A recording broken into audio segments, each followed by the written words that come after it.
You're listening to the Exchange Daily, built for CIOs, CISOs, CTOs, and public sector and enterprise tech leaders who need the signal, not the noise.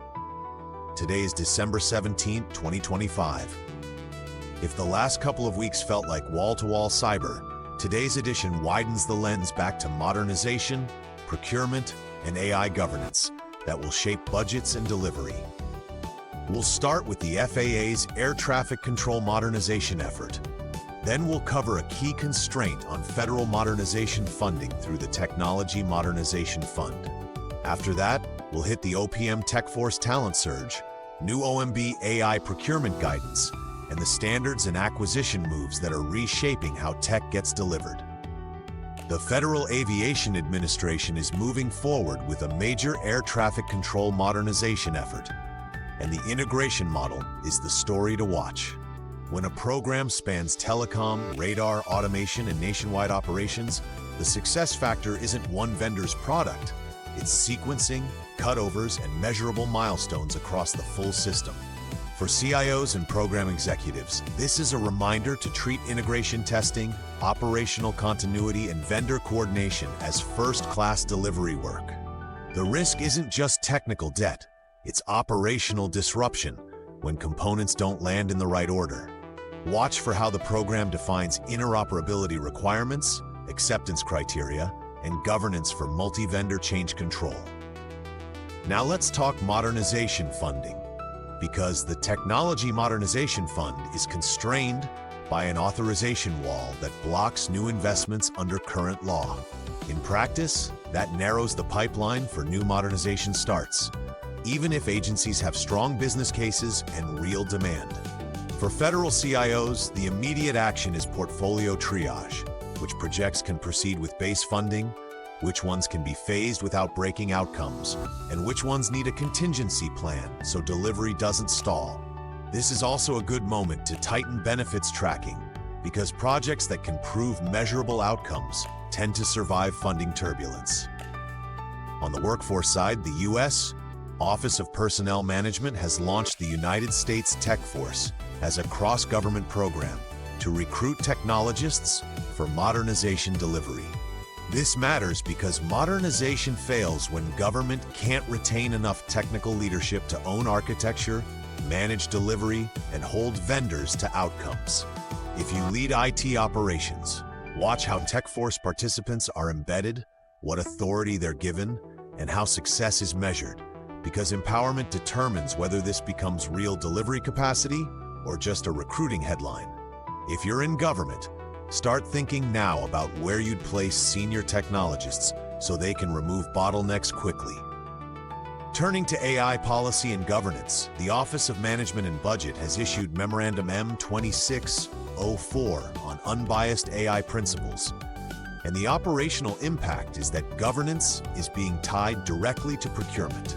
Even if you set aside the framing, the shift is simple. Contracts are becoming the enforcement layer for model behavior expectations, transparency, and reporting processes.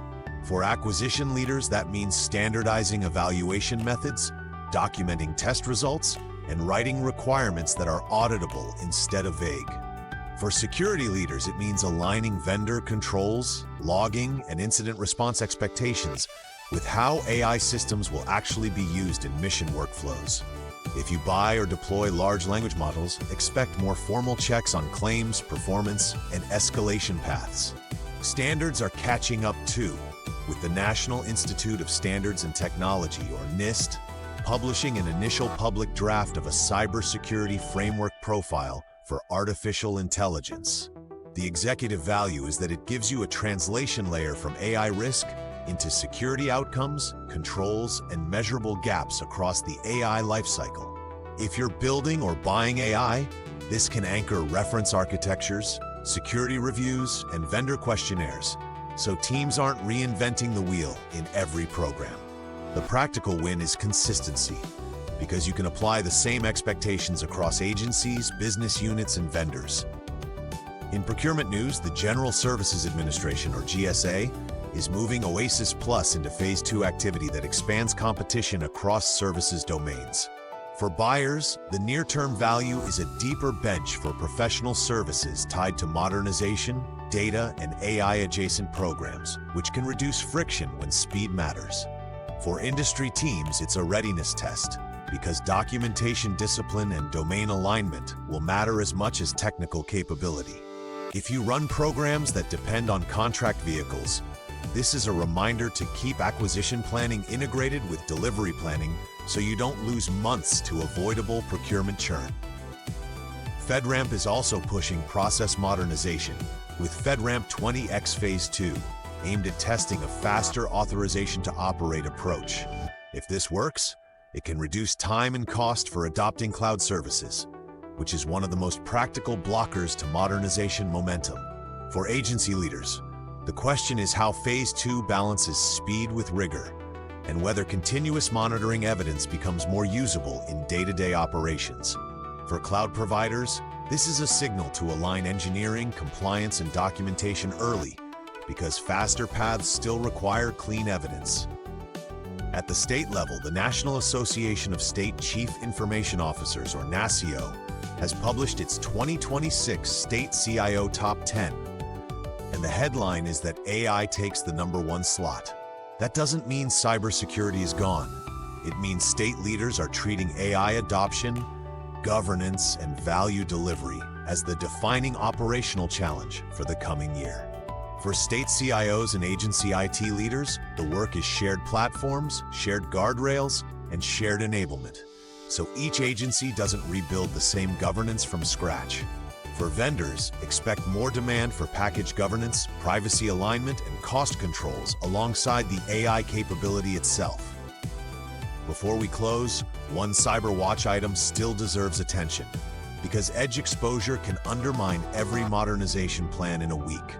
The National Vulnerability Database reflects known exploited vulnerability status for CVE 2025-59718, a Fortinet issue tied to active exploitation tracking. The executive takeaway is to keep your patch now lane narrow but uncompromising for perimeter and edge devices, because these are frequent entry points with outsized blast radius. If you're measuring program health, treat exposure management as part of modernization readiness, not as a separate security checklist. That's your Exchange Daily Update for today, and the through line is governance becoming operational through contracts, authorization paths, and talent strategy. If you're using these updates to drive decisions, share them with your leadership team and your program owners, so the follow-up actions don't get lost. Thanks for listening to today's Exchange Daily.